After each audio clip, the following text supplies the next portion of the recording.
Hello, we're at CES 2018 and we have an opportunity to talk about Wi-Fi with one of the real experts on that topic. He is the CEO of Airties, Philippe Alcaraz. Thank you very much for spending some time with us today.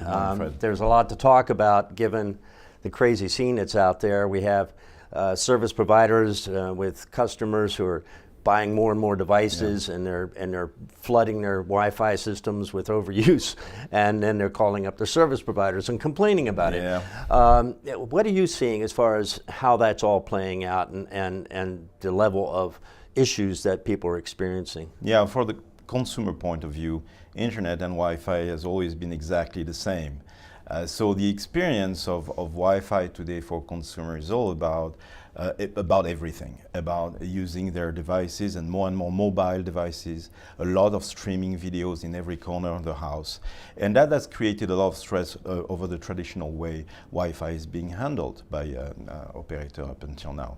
So there is a general consensus now growing within the operators that their responsibility of the last mile is actually within the home. That's a big difference from what we've seen before. Yeah, pretty much so. And I guess they've done this somewhat reluctantly. It's not like they want to take on that responsibility, but the consumers don't leave them a choice. That's true. So how do they deal with this? I mean, obviously, some operators have seen this, proactively before others, and some have a more defensive type of positioning.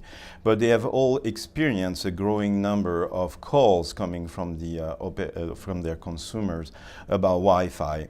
So the first positioning is to how can we reduce these calls? How can we reduce the level of unsatisfaction and potentially churn because of the low level of service?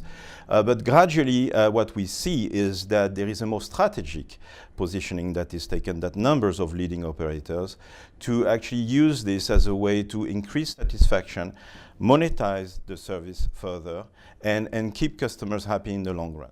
So you as a supplier of technology in this marketplace, are you seeing a lot of operators moving in this direction? Can you mention some that are working with you? Yeah, definitely. I mean, there's the public operators that have publicly said they're working with us, like Vodafone, like Frontier, Singtel, Sky, of course, that was one of the pioneer in mesh technology.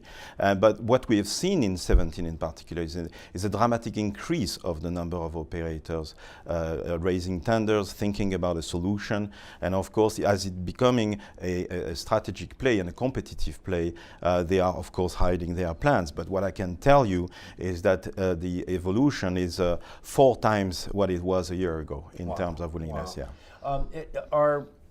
Are most of them charging for this, or is it a mix of strategies as far as how they go? It's very interesting questions. Actually, we are at the very beginning of this overall strategic thinking, and the operators are trying pretty much all the models. And we have examples like Singtel in Singapore that is using pretty much all the ingredients of marketing and segmentation. They can propose it as a retail play, so you can go and buy from Singtel like you would do for any other retail value proposition. But you can also have it as a subscription for about $7 per month. The trend has shown that consumers are actually willing to pay for a reasonable amount, but the counterpart is they're expecting a flawless type of service, right? They don't want a good enough type of service. They are ready to have something that is really working 100%. And then there's the latest type of way to market, which is provided for free, but embedded into higher tier subscription. So you can upsell situation. Yes, you can subscribe to 200 megabits per second, but then the consumer wants to see his 200 megabits per second. Right. Well, that almost seems like it's an imperative. If you're going to sell people these kinds of high speeds, you better be able to deliver on it. Now, one of the big issues, though, is to install the kind of Wi-Fi support that they need. It might get into some pretty high costs if they have to change out their gateways or or their existing infrastructure. Do you guys have a way of dealing with that? Yeah, we do, and actually, it's the main difference between a retail approach and an operator approach is that the idea of an operator approach, it needs to work with the legacy work as well as the new world, and you need to minimize the number of devices in the home.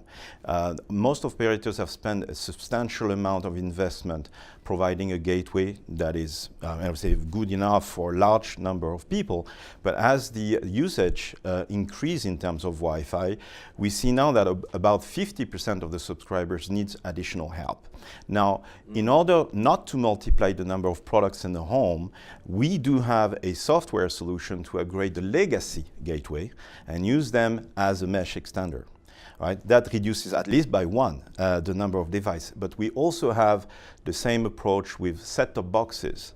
And set-top box has the benefit of being in the living room. So your software can ride on a set-top box? It can be ported on a set-top box as long as the set-top box has a Wi-Fi chipset integrated that is good enough to support mesh.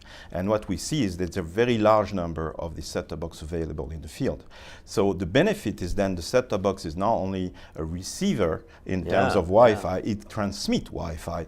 And I think Google mentioned that 77% of the people are actually using another device while watching TV.